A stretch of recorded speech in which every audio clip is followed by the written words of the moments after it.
whatever that thing is. What is that? Empty. It's empty. This one is just basically CPAP. They're programmed at the company, so the patient cannot change the settings. The doctor has to give them a specific pressure that is programmed by the company, and then if you're working for the home care company, it's your responsibility to go into the home, do an assessment of that home. For example, is it on one level? Do they have to go up and down stairs? Are there carpets? Is there electrical outlet close by where they're going to be setting this stuff up? Home care companies is a very lucrative business, and a lot of respiratory therapists are going into that.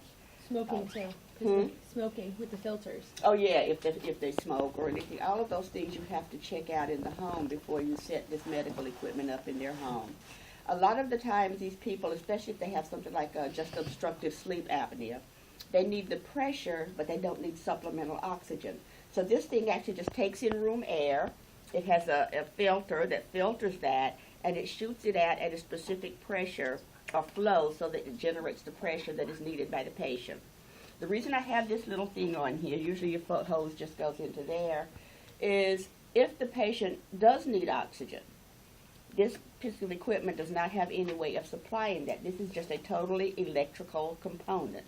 They all run off of electricity. There's very little pneumatics involved.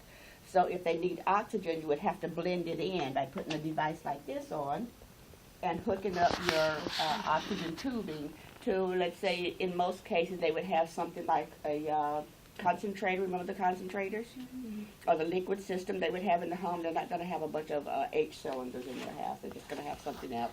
And then you would dial in the liter flow. The problem is there's absolutely no way of ascertaining what FiO2 you're giving them. As the therapist setting this up, you would have to use a analyzer to make sure you're giving the patient the FiO2 required. So this is just straight CPAP, and I don't have that plugged in right now. Do these machines work, Mary? Yeah. Oh, okay. Yeah, except this one I didn't bring the plug with me. I didn't find the plug for that one. But this one's just straight CPAP. This one is also CPAP, but as you see, it has a heater, a humidifier. So it comes out through here. There's a one-way valve in there. This is what kind of humidifier did you think? Passover.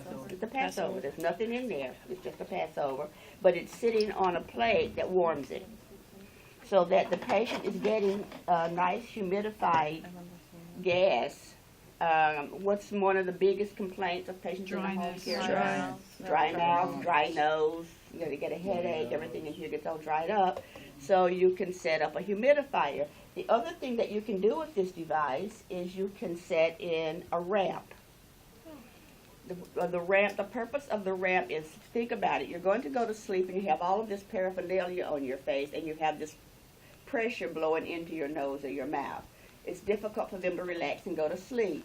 So what the ramp does, it allows them to start it at a lower pressure, which give them a chance to relax and get comfortable with the device, and then it ramps up slowly to the maximum pressure. And I did have this one. Is it over a certain amount Up of to time 45 period? minutes Do you usually. change the time periods, or? Yeah, Oh, so there's a plus and minus to change the you can periods? change it. Okay. Okay, your on and off switch to control your heater, to control your ramp. And if there's a maximum, when it hits the max, it just The max out? is the pressure that the doctor ordered. Okay. So let's say if he ordered this patient to be on 10 centimeters of water pressure, instead of this thing starting out at 10 centimeters, it's going to start out at, say, maybe 4. So the patient can relax and start to breathe and maybe fall asleep. And then it's going to slowly ramp up till it gets to 10.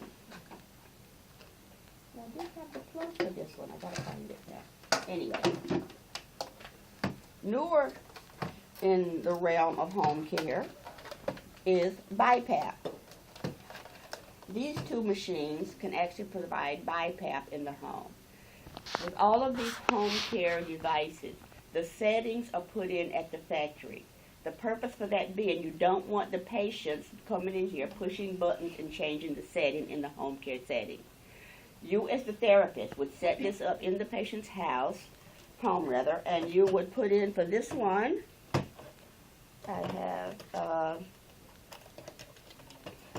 Your settings will be under here. Your on and off, your ramp. Now this one has what it calls C-Flex.